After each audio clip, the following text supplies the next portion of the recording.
Need to watch the film, John. Super underwhelming first half. The whole thing just felt like bleh.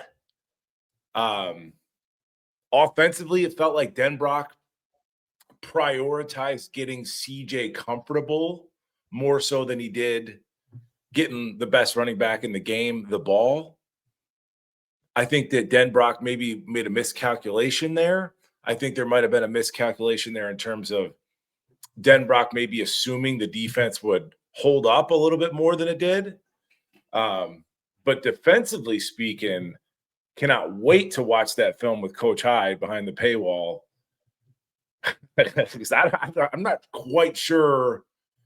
And Coach Clark, who'll be breaking down the offensive stuff on a separate text chain. You got 6 different text chains. You got the Patreon chat going.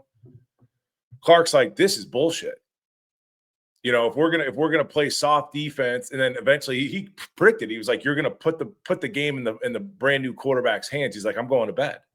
He's like, let me know when you get the film. Because there was a nothing burger on defense. Drake Bowen was a non-impact. Adon Schuler should have had a pick or a kill shot. And he's back there trying to catch a freaking punt. Those are 2 captains. Heinisch, another captain, kind of getting just on. He's playing the wrong sport. He had figure skates on him. He's on skates all game. So we need to watch the film and really kind of break it down, because this is one of those games where you walk away from it going, what the hell was that? And hopefully the film will give you a little bit of clarity. Yeah, it's man, it's frustrating. All those questions you had about quarterback, and I leave this, Mike. It's one of the lower questions I have compared to some of these other items. I wasn't expecting it. Yeah, you have to bear in mind, all of us bear in mind, go back to Al Golden's first handful of games. We had the same kind of feeling. I can remember that being like, go back to the NFL. This isn't going to work. So you have to kind of keep that in mind. Yes, all of the questions surrounding the quarterback, throw those away. I have one question about the quarterback. Can he stay healthy playing behind this offensive line? Because he took, half a dozen legit shots. He's getting his neck torqued and stuff like that. You can't sustain that. Another captain, Emil Wagner, did you see that rep, John, at the end of the game? He got turned around like he was blocking Reggie White or something. Another captain. So this was kind of a poor leadership across the board from me. And it didn't feel like we had any juice, which was disappointing and unexpected with Freeman in these big games. We didn't have any juice until like the fourth quarter. Yeah, it didn't feel like it felt when you walked into a hostile environment against A&M. There was a different feeling. It felt more put together and confident, and I didn't feel that or see that today. And they hung in there and they fought or whatever. But man, there are some unexpected questions leaving this that are uncomfortable for me. I want to hear what you're going to say about Denbrock's approach to this offense too. Over on Patreon on Monday Night Raw, where you could really let it rip, because I got a feeling you're going to have some thoughts when you watch this film again on kind of the way that offense went and some things you didn't get out of it. I mean, it's so interesting. I mean, Denbrock was there during camp. You knew Carr threw a ton of picks in camp trying to be an aggressive player. So, you want to assume, John, that Denbrock's taking that into context. But then again, you got to look at the whole thing, the whole picture. All that quick game, the screens. Did he fully trust his offensive line to hold up for his young quarterback? You gotta. And again, coming out of this game, you're like, Jesus criminy, Mike, what are you calling on offense? But you got to take this thing into account. And again, Absher, horrible in pass pro. By the end of the game, you had your backup left tackle in the game when, it's nut cutting time. So again, it's very reactionary, but that was the whole idea, brother, behind getting the film loaded. It's just like, walk everybody through it. Like, this is exactly what took place. And it kind of worked out. If you want to put a positive spin on it, do the dink and dunk, dink and dunk, dink and dunk, dink and dunk, dink and dunk, dink and dunk, behind the line of scrimmage, behind the line of scrimmage, behind the line of scrimmage. Got him comfortable. And then CJ, once he was comfortable, got a good sweat going, he was able to make some throws. So maybe it worked out. I don't know. But CJ Carr ain't going to make it through a whole season behind that offensive line. Yeah. And then, No way. So then the next question is, now you got 2 weeks, right? You got 2 weeks to prepare for A&M. And it's not like you're coming home and you're playing Central Michigan or somebody where you feel like, okay, we'll get on the right track, build some momentum. You got a serious situation. It's coming in 2 weeks. Yeah, buddy. And then we got to figure out how much of this is correctable and how much of this is like you just don't have some dudes where you thought you had dudes or you need dudes. We got dudes, at least defensively. We got dudes, and we're very young. You know, you see Tay Johnson out there, number 9, looks like an absolute freakazoid. We got dudes, but you know what, John? These coaches are going to be watching film on the flight home. If you want to learn what's correctable, we'll do it as a fan base. Watch the film, no different than the coaching staff and players. John, I'm out of here. Love you. Don't stay up too late. Oh, I'm going to be up till the sun comes up. I'm doing this. Then I'll record a video. Then I'm going to write articles till about the sun comes up. It's going to be a long night, but that's what I'm here for. Mike, I will see you tomorrow night on Monday Night Raw. Promo code Irish. Jump in there and we will break it all down behind the paywall. Here we go. You asked for it and you got it. Coach Tim Hyde joining the show. What's going on, Tim? What's going on? Hey, Johnny. How's everyone doing? Having fun? Oh, yeah. It's going to be a great night for me. We're off to a rousing start here. It's a rough night, Tim. What do you, I want your perspective, just like I wanted Mike's, because you're a film guy and that is something that comes natural to you. What did you see tonight? What surprised you? What do you make of this? I'll be honest. So many things that happened tonight I feel like I've been chatting about for months. I was worried to high hell about, just defensive line. I mean, they ended up holding Miami under 4 yards, for the night, but man, there was times they just got blown off, but Miami's a hell of an offensive line. So those guys are good as heck, especially the right side. Those guys are monsters over there. There was a couple of times where guys were just getting blown backwards, but no, I actually just finished watching the game like 5 minutes ago. I've been watching it pretty slow, rewinding it, going backwards. I've been saying, I know I've been saying this with Goolsby for a year and a half. How in the hell is KVA not playing 90% of the snaps? Someone just please answer that question, because that dude, I mean, that's an all-American linebacker. He is making plays all over the place. Even a couple times, he's knocking running backs into somebody else. His effort tonight was outstanding. So when people go back, I can't wait to watch this film with Mike, because 27 was everywhere. Bowen, I don't know. I guess I'll be nice on the phone, but very, very disappointed. I thought Osbury and KVA were the two best players in the front group. Pretty outstanding. But man, I keep going back to that. How in the hell did a Don Schuler not pick off that touchdown? Yeah. What the heck are you doing? I mean, I must have watched that play 12 times during halftime, and I'm sitting there, I'm like, what the hell? But no, I mean, Miami's a good football team. I know, one of the callers earlier, I think it was Andrew, was talking about Beck. Yeah, he's an old guy. He's been around forever. He looked like an experienced football player. Obviously, that first half, just keeping Miami calm, moving. But the Notre Dame's defense just started playing its tail off. Would they have 4 straight punts or something? Outstanding. And then you got it. I saw some people in the chat already complaining about the D coordinator. I'm like, are you kidding me? Notre Dame's defense, they gave it, they bend it into break because they don't have any dudes in the middle. Dawson, Heinrich went backwards more than you went forward. Anya, Rubio is probably the best one I felt over the night, at least watching it. But there's no pass rush. There was times Beck's just sitting back there in a stool, hanging out, throwing whenever the hell he wanted. So there's only a couple times Young had a pressure. I think Traore had one. KVA had one. Man, he probably only felt rushed 3 or 4 times tonight. So I thought that made a big difference. But Miami's good. And another thing I talked about which people kind of like mocked me for, which I find hilarious now. How many times, and I said this on the introductory show I went on, I'm like, Mike Elko changed the damn defense in 2017, and this damn Miami DC changed it as well. And those dudes were flying around, completely different defense. So, I say it all the time, and I believe it as a coach. Whatever the hell you did last year, things could change. And he really, really changed Miami defense. And it was noticeable, But Notre Dame's got damn good football players, and they started making some plays and moving along. And then I don't have the chat because I'm on my damn phone. I wish I knew what people were saying. But how in the hell, I mean, just I heard it the other caller as well.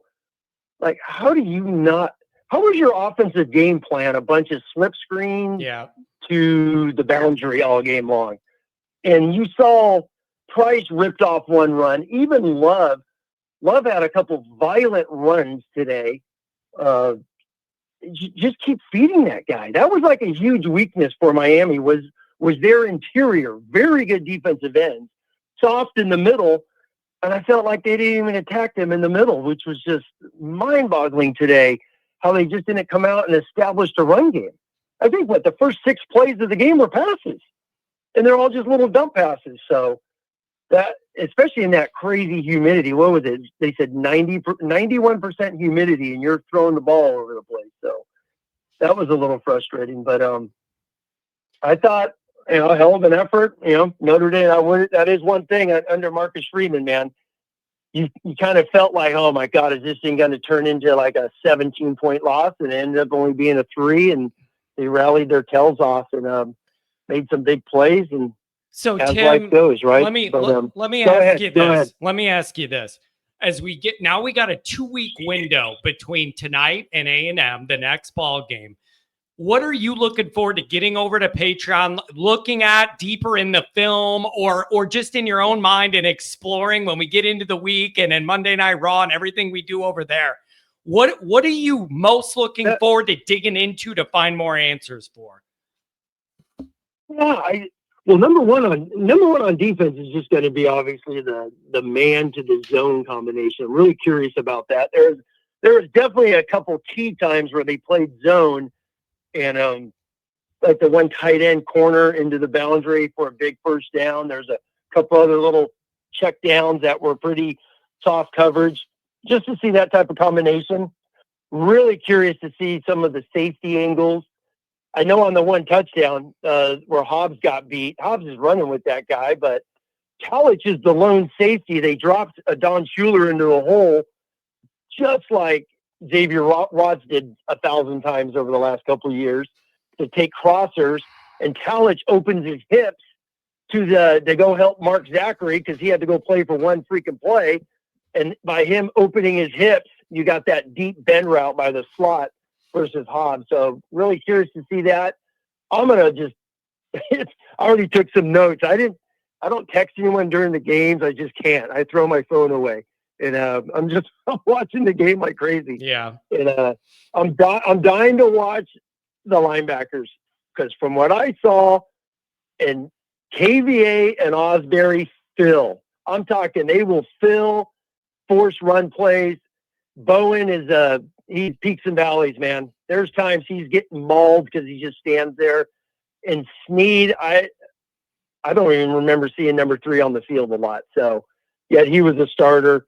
And then just on offense real quick, I'm dying to get, the play-by-plays. And I heard you say something about the captains real quick. And it's like, where the hell was Will Pauling? I mean, he's a captain and you hear nothing. All we've heard about Will Pauling all camp. And then you get to the game and he's not even on the field. He gets a holding call on the one, but outside of that, that was it. But yeah. I mean, really, really excited to dive into everything. I know me and Mike are going to get together here in a couple of days and have a fun night breaking that down and putting it up for everyone. So that's going to be really fun. And then real quick, it's fresh in my brain is something Goolsby talked about a week ago, which is so true, was pass pro. Lambert got beat horribly once. Absher got beat horribly once. And then on the other side, but they're young guys. It's like, it's going to happen. Hell, at the end of the game, you got 2 starting offensive linemen not even in the game. They're already playing 7 guys in the first game. But defensive pass rush is what we saw. And I'm talking about the good football teams. I'm not, I don't care about some of the, the slop they play this season. Can they generate a pass rush? Freeman said it right going into halftime. He's like, hell, if we can't generate a 4-man pass rush, what are we going to do? So to some effect that Freeman talked about that. So really curious to see, can they generate a pass rush? Number 61, I heard Andrew talk about the best football players on the field were Beck. Bain was a man-child. He just whoever he played against, he was a freak out there. And then the right tackle, he gave up a sack against Traore, but number 61 definitely looked like a future first-round pick. So he's a stud. And that was interesting that the best players on the field were those 3 Miami guys. And then how in the hell do you just not give Jeremiah the ball in this game? Yeah. I mean, even the announcers are like, he's touched it like 4 times in the first 30 plays. Yeah. It's just wild. Yeah. So yeah, it's man. Any questions out there or anything? I got my brain's just moving. I know it's a lot of trolling. That's what we're getting in the chat. A lot of Notre Dame trolling and a lot of trolling of me, and it's fine. Like that's what comes with doing this. It's fine, man. That's how this goes. I'm fine with it. Let it rip. Hey. Let it rip. Exactly. I was going to say, because Penn State played Nevada, USC played Missouri State. I didn't even know Missouri State played football. So so you got some of the cupcakes. And Notre Dame played a top 10 game on the road and lost by a field goal. Yeah. In the last minute. So, they're going to be battle tested. They're going to be hungry. Home opener against A&M. That place is going to be electric. And then Notre Dame just got, I mean, my God, we were just here the same damn time basically last year, right? Yeah. Not so much after A&M, but obviously after NIU, as we all know. So we're right at the same spot. I mean, one more loss and you're on the road in the playoffs. No way in hell is Notre Dame getting a home game at 10-2. Yeah. So you got to run the table, or you're going to be on the road, or you're going to the Pop-Tarts Bowl. So yeah, Notre Dame's in a hole, the same spot they were in a year ago. So how are they going to rally? And then lastly, hell, John, I've been on for 10 minutes and we haven't even talked about CJ Carr. So, but you know what, real quick, I know you probably have other callers and I want to listen to the show and hear some of the fellas call in, but it's going to be interesting to see CJ, because how do you grade him in the first half when he wasn't allowed to do anything? Yeah. And that's what I'm curious about. And then, Eli, some big drops, but I've been talking for 9 months since they got Fields. I was excited because it didn't matter if it was going to be Kenny or CJ. You got a young quarterback. Fields is a monster. And Eli Reardon, these guys are huge catch radius guys, monster arms. Toss it up and let them make plays. And we only saw one time to Fields, one time. Yeah. So, yeah. And I think that was, that was a frustrating thing. So I think the more I talk, the more frustrated I get, but excited to dive into it, man. I can't wait to jump in the film, hang out and make some videos. I already got some things turned into my brain to pump out to, the people on Patreon who are awesome, by the way. So, can't wait to go read that chat because that thing was rocking today. So, yeah, it's yeah. So we got 2 weeks to break it all down and figure it all out and get ready for A&M. Tim, thanks a lot for calling in. It's a joy, man. I had Goolsby on earlier. I have you jumping on. Great team. Patreon promo code Irish. You guys jump in. You get to see us break everything down. Tim, we'll see. We'll see you on Monday Night Raw. Yeah. Oh, no, I was going to say a quick 30 seconds just as we all soak this in and go to bed, like you said, John. It's game one, crazy road environment, 90% humidity, a rookie who, those stats before the game when they put Beck stats and CJ Carr stats up and it's all zeros. It's there's going to be some positives coming from this. And who's ever going to the game at A&M, man, scream loud, get hyped. And let's get this team going one-on-one and let's get a rally. So I'll see everyone this week and looking forward to chatting with everybody. Thanks for the time. Tim, thanks for giving me a call, man. We'll see you tomorrow night on Patreon. Thanks a lot, buddy.